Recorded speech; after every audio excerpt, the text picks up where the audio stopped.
In this lecture, I am going to discuss the consumer surplus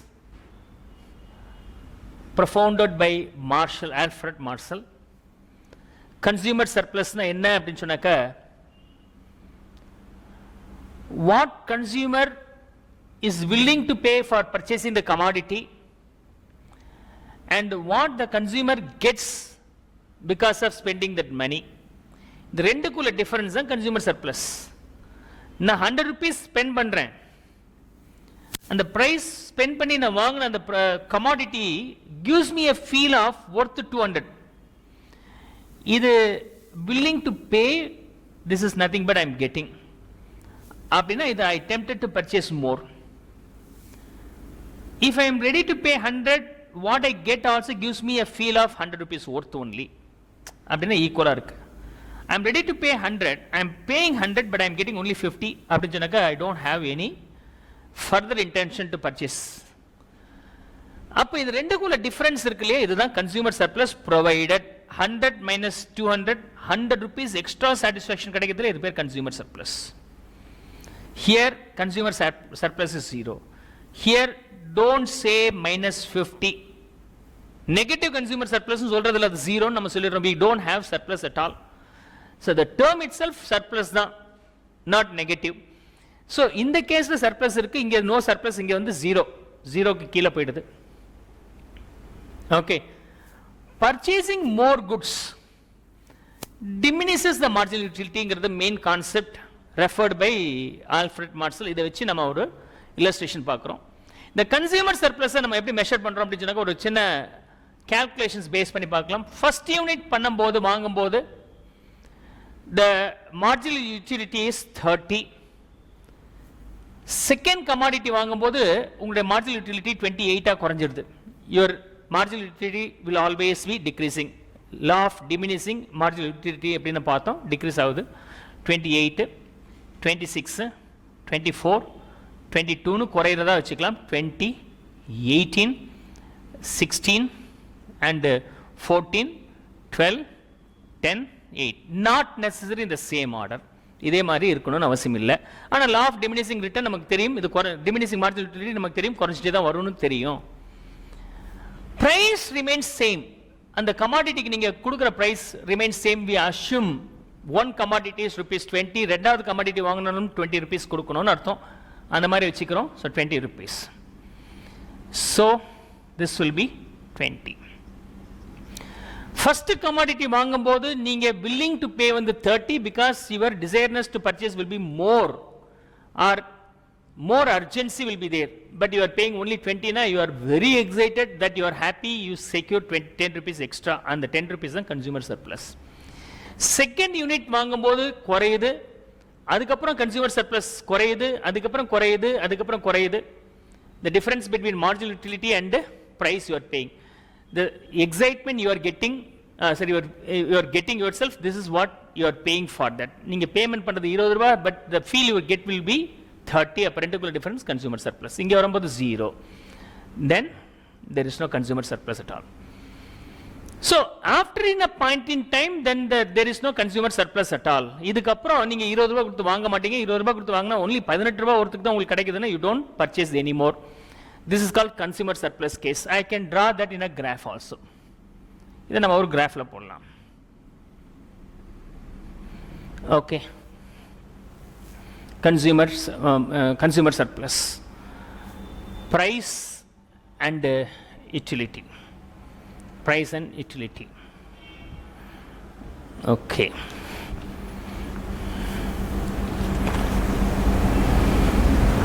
price and units. யூனிட்ஸ்ல பொறுத்தவரைக்கும் எத்தனை unit இருக்குன்னா 12 units இருக்கு. 1, 2, 3, 4, 5, 6, 7, 8, 9, 10, 11 and 12. so 12 units இருக்கு. யூனிட்ஸையும் பிரைஸையும் நான் முதல்ல பிளாட் பண்றேன். யூனிட்ஸையும் பிரைஸையும் நான் முதல்ல பிளாட் பண்றேன். பிரைஸ் பொறுத்தவரைக்கும் 20 rupees இருக்கு. I may write this way: 4, 8, 12, 16, 20, 24, 28, 32, 36. This is how it's there. ஒரு யூனிட் வாங்கினாலும் 20, 2 யூனிட் வாங்கினாலும் 20, it means the price remains constant at all level, 20 rupees. Okay, then this is price. This is price. And marginal utility கூட நான் இந்த சைட்லயே record பண்றேன். The connection between units and marginal utility. முதல்ல எடுத்தோம்னா யூனிட்ஸையும் பிரைஸையும் நான் plot பண்ணிக்கிட்டேன். இப்போ யூனிட்ஸையும் மார்ஜினல் யூட்டிலிட்டியும் நான் பிளாட் பண்ண போறேன். ஒரு யூனிட் வாங்கும்போது உங்களுடைய மார்ஜினல் யூட்டிலிட்டி எவ்வளவு இருக்குன்னா 30 இருக்கு. 2 வாங்கும்போது உங்களுடைய மார்ஜினல் யூட்டிலிட்டி 28 குறைஞ்சிருது. அதுக்கப்புறம் 24, அதுக்கப்புறம் 22, 4th வரும்போது 22, 5th யூனிட் வரும்போது 20, then 20, 18, 16, 14, 9th வரும்போது 14, 9th வரும்போது 14, 8th வரும்போது 16, 6th வரும்போது 20, okay, 6th வரும்போது 20, 5th வரும்போது 22. Okay, I just make slight corrections here. Okay, then and 10 வரும்போது 12, 11 வரும்போது 10, 12 வரும்போது 8. I'm going to connect the line.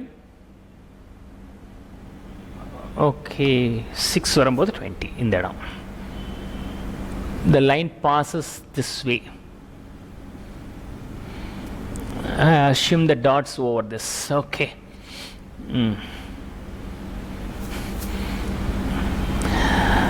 இந்த பிரைஸும் இது வந்து மார்ஜினல் யூட்டிலிட்டி. மார்ஜினல் யூட்டிலிட்டி எப்பவுமே குறையும் நம்ம ஏற்கனவே பார்த்தோம். டிக்ரீசிங் ஸ்டேட்ல தான் இருக்கும். ஆனால் பாசிட்டிவா இருக்கும். 1 பாயிண்ட் இன் டைம் 0 இருக்கும். அதுக்கப்புறம் நெகட்டிவா போகும். இந்த இடத்துல நம்ம பிரைஸ் கான்ஸ்டன்டா இருக்குன்னு அஷ்யூம் பண்ணிக்கிறோம். ஏற்கனவே சொன்ன மாதிரி கான்ஸ்டன்சி ஓவர் த பிரைஸ்ங்கிறது பேசிக் அசம்ஷன். 20 ரூபீஸுக்கு ஒரு 100 கிராம்ஸ் கமாடிட்டி கிடைக்கணும், 100 கிராம்ஸ் தான் கிடைக்கணும். அடுத்த 20 ரூபீஸுக்கும் அதே 100 தான் கிடைக்கணும் அப்படிங்கிறது கான்ஸ்டன்சி. அந்த கான்ஸ்டன்சி இருக்கும்போது எல்லா யூனிட்டுக்கும் நம்ம 20 ரூபீஸ் தான் கொடுக்குறோம். the point in which the payment equates the marginal utility or satisfaction equates, அதாவது 6th யூனிட்ல get satisfied. இந்த இடம் 20 ரூபீஸ் கொடுத்தீங்க, உங்களுடைய சாட்டிஸ்ஃபேக்ஷன் லெவல் ஜாஸ்தி இருக்குன்னா இந்த பாயிண்ட் நம்ம என்னன்னு சொல்றோம் அப்படின்னா கன்சியூமர் சர்ப்ளஸ். இந்த பாயிண்ட் வந்து consumer equilibrium. So we don't have extra or lesser. இதுதான் ஈக்குலிபிரியம் பாயிண்ட். இதுதான் equilibrium point. This how the measurement can be done as per the Marshall. Units, marginal utility, price, consumer surplus, இந்த 3 இதை நம்ம plot பண்ணியாச்சு. Price கான்ஸ்டன்ட்னு பார்த்தாச்சு. Marginal utility curve slopes டவுன்வர்டாக தான் இருக்கும், நெகட்டிவாக போகும், அதுவும் வாய்ப்புகள் இருக்குன்னு பார்த்தோம் ப்ரீவியஸில். The point in which the price and marginal utility intersects will be the equilibrium, optimum. அதுக்கு மேலே நீங்கள் சேல் பண்ண நினைச்சாலும் buyers not willing to purchase. Once the consumers are more satisfied or consumer surplus ஜாஸ்தி இருந்துச்சுன்னா their willingness to purchase will be higher. இந்த பாயிண்ட்ல consumer surplus ஜாஸ்தி இருக்கும், ரொம்ப வாங்க ரெடியாக இருப்பாங்க. இங்கே மாடரேட்டாக இருக்கும், அதுக்கு பிறகு வாங்க விருப்பப்பட மாட்டாங்க. இதுதான் வந்து மார்ஷலுடைய consumer surplus theory.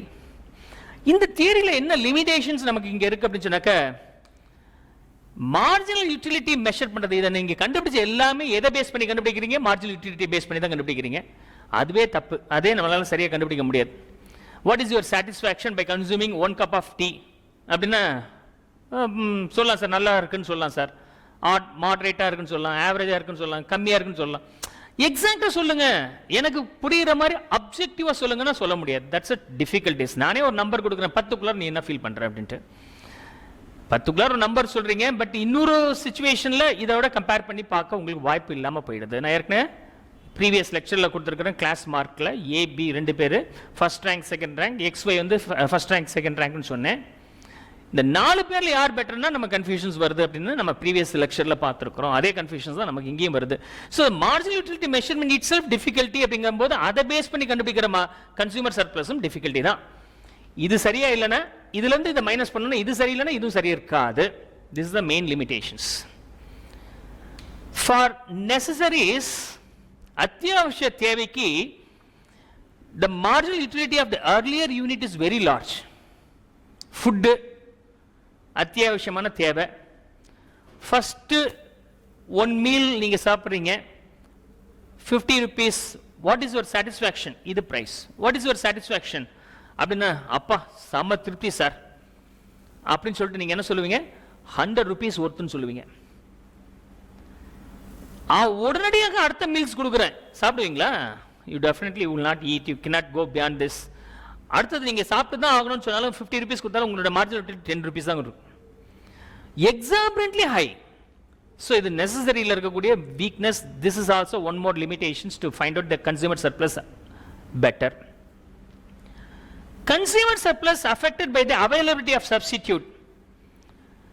So 30 rupees கொடுக்கறது வில்லிங்கா இருக்கிறேன், ஆனால் நீங்கள் என்ன குட்ஸ் வாங்குறீங்களோ அதுக்கு ஈக்குவலன்ட் சப்ஸ்டிடியூட் இன்னொரு குட்ஸ் இருக்குன்னா நீங்கள் என்ன பண்ணுவீங்க? இது பதில் அந்த பக்கம் ஜம்ப் பண்ணிடுவீங்க. என்ன சொல்கிறான்? இந்த குட்ஸுக்கு எவ்வளோ ரூபாய் கொடுக்குற ரெடியாக இருக்கிறீங்க சார்? 30 rupees, price 20 rupees. இதுக்கு ஈக்குவலண்ட்டாக இன்னொரு குட்ஸ் இருக்கு, அதோட ப்ரைஸ் 25 சொல்கிறான். இதை நீங்கள் டீன்னு வச்சுக்கோங்க, இதை ஜூஸ்னு வச்சுக்கோங்க. ஜூஸ்னு வச்சுக்கோங்க. Only by paying 5 rupees extra, you are getting fresh juice for 25. Fresh juice usually 100 rupees or 75 rupees இருக்கு. இன்னைக்கு ஆஃபர் பிரைஸ்ல 25 சொல்லி இருக்கிறான். நீங்க டீ தான் வாங்க போறீங்க, டீ 20 rupees தான். அந்த டீ வாங்கி குடிச்சீங்கன்னா உங்களுக்கு 30 ரூபாய் திருப்தி கிடைக்கும். பக்கத்துல ஜூஸ் கடைக்காரன் யூசுவலா 100 ரூபாய் சார் இன்னைக்கு 25 ரூபான்றான். நீங்க 25 ரூபாய் கொடுத்தீங்கன்னா உங்களோட சாட்டிஸ்ஃபேக்ஷன் 100 ரூபாய் வரும் அப்படின்னு நீங்க நினைக்கிறீங்க. அப்ப என்ன ஆயிடும்? நீங்க இதை வாங்காம இதை வாங்கிடுவீங்க.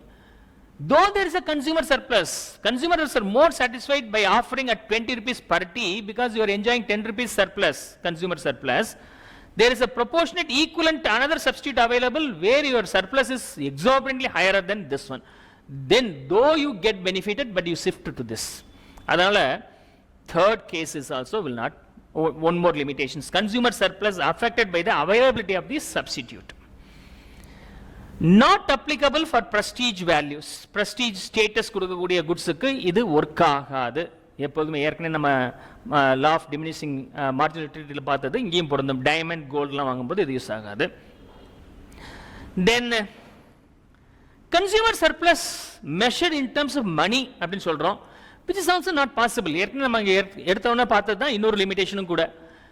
இது என்ன ஒர்த்து நீங்கள் ஃபீல் பண்ணுறீங்க அப்படின்னு முதல் நம்பர், அந்த நம்பர் மணி பேஸ் பண்ணி சொல்லுங்கன்னா இதுக்கு எவ்வளோ மணி கொடுக்கறது ரெடியாக இருக்கிறீங்கன்னா அது ஒரு தியேட்டிக்கல் நம்பர் தான் சொல்ல முடியும், ஒரு அப்சல்யூட் டேர்ம் சொல்ல முடியாது. So consumer surplus measured in money terms as per the Marshall theory, which is practically not possible to measure your satisfaction in terms of money.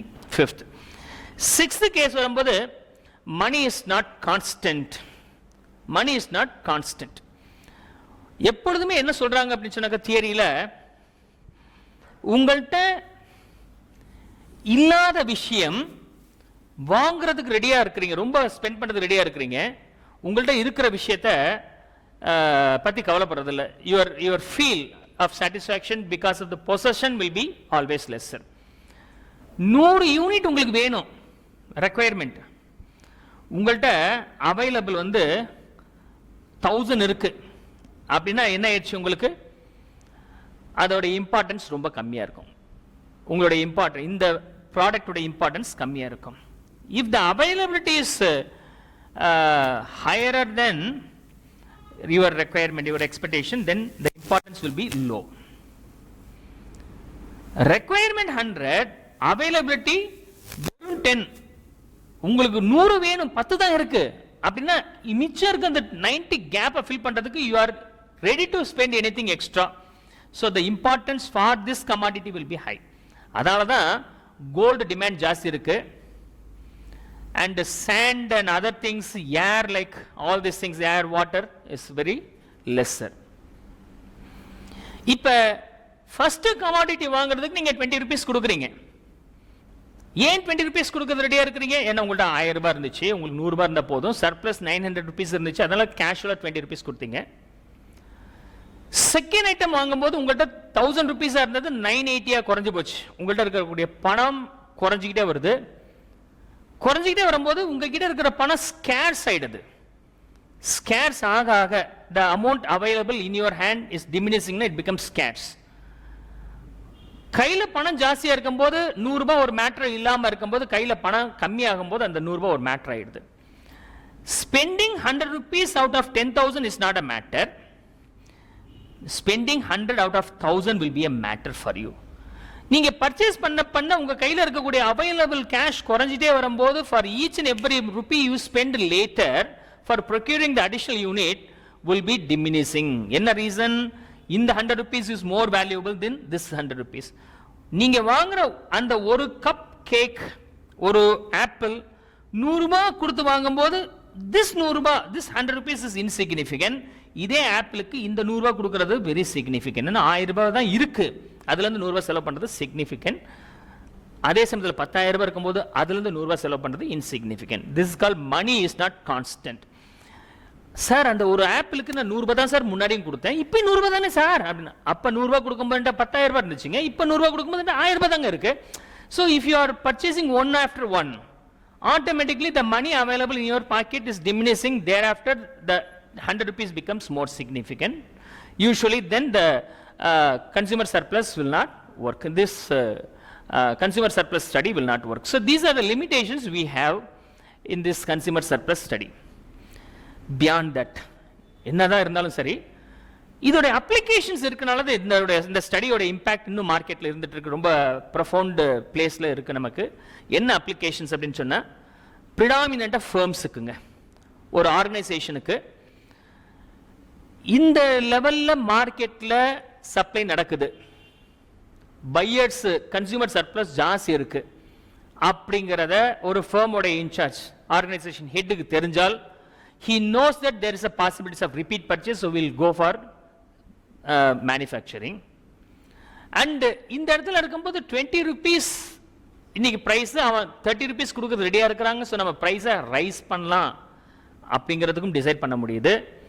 அதே சமயத்தில் 20 rupees தான் நம்ம சேல் பண்றோம், 30 rupees கொடுக்க ரெடியா இருக்கிறாங்க, இப்ப இல்ல இனிமேலும் ரொம்ப நாள் இருப்பாங்க அப்படின்னு சொன்னாக்க, we'll go for establishing the large scale investment. அவனுடைய சாட்டிஸ்ஃபேக்ஷனை, அவனுடைய என்டையர் கன்சூமர் சர்ப்ளஸ் என்ஜாய் பண்ணுறது. இந்த சுச்சுவேஷன்ல இருந்தால் நீங்கள் ப்ரொடக்ஷன் ஸ்டாப் பண்ணணும். இங்கே இருக்கிறீங்கன்னா நீங்கள் ப்ரொடக்ஷனை ஸ்டார்ட் பண்ணலாம், பெரிய இன்வெஸ்ட்மெண்ட்டும் பண்ணலாம். கன்சூமர் சர்ப்ளஸ் ஜாஸ்தி உள்ள அந்த கமாடிட்டிக்கு finance minister can levy the huge tax also. எப்பெல்லாம் கன்சூமர் சர்ப்ளஸ் ஜாஸ்தி இருக்குன்னு நினைக்கிறாரோ அந்த இடத்துல டேக்ஸ் போட்டிங்கன்னா, இதில் ஒரு ஷேர் 20 ரூபாய் கமாடிட்டியோடைய ப்ரைஸு, ஒரு 8 rupees டேக்ஸ் போட்டாலும் consumer is willing to purchase. Still consumer surplus is there, so he is willing to pay the tax also without any problem. So finance minister ku namak thevapadudhu and firm administrate பண்றவருக்கு நமக்கு தேவைப்படுது. So this is what about the main applications of consumer surplus theory, right?